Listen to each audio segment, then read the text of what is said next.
Hi. Hello.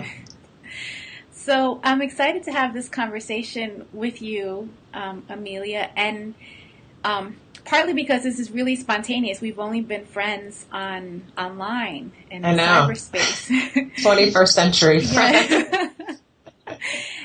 But I do know that it just appears that we have a lot in common, and so Yeah. I think it'll be fun to kind of explore this Yeah. in our conversation. Great. So tell me a little bit more about the work that you do. By name, I'm holistic health counselor. So that's the training that I did. I went to the Institute for Integrative Nutrition um, a few years ago. Hmm. And so I do a lot of work around food with people and their relationship with food and wellness, but it's always bigger than that. Hmm. It's never just, Yeah. calories in, calories out, or vegetables or Atkins or something like that. There's a lot of emotion tied up with food and patterns and self-care, and so it's all it's all intertwined. So it's kind of like, maybe I shouldn't give this away, but the food is kind of like, hey, yeah, come and get healthy, and then we get into a lot of the deeper stuff. Hmm. I also teach yoga.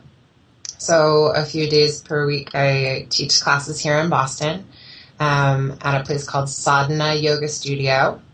And I love that. I love that space. I love the studio. I love the community.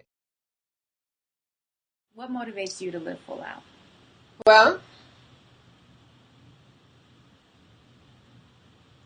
I think eventually it becomes its own motivation, Hmm. right? Once you get to that point, there's a tipping point. And again, that's true of food. Hmm. People ask me, well, why do you eat so healthy? And I just say, because it feels better than not eating healthy. Hmm. And it feels like, I feel like I work. My systems are working. My body is working. I feel that I have energy and that I'm clear and that I'm my best self.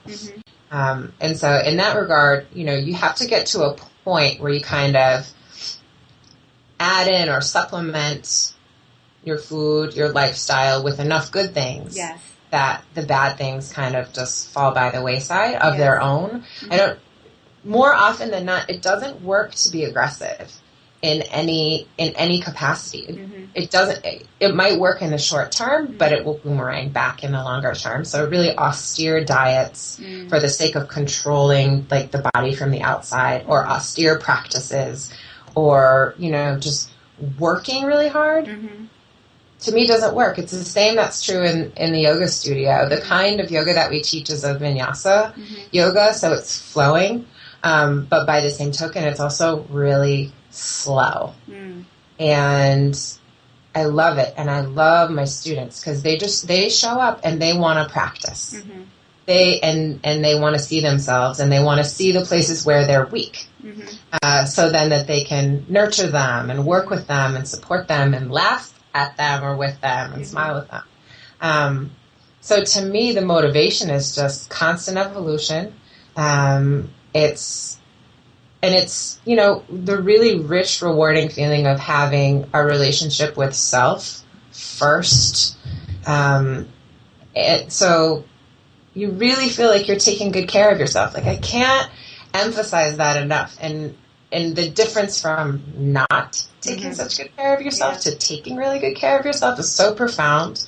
And I know you know that. And I feel like, I just kind of want to evangelize to people and be like, you too can be free.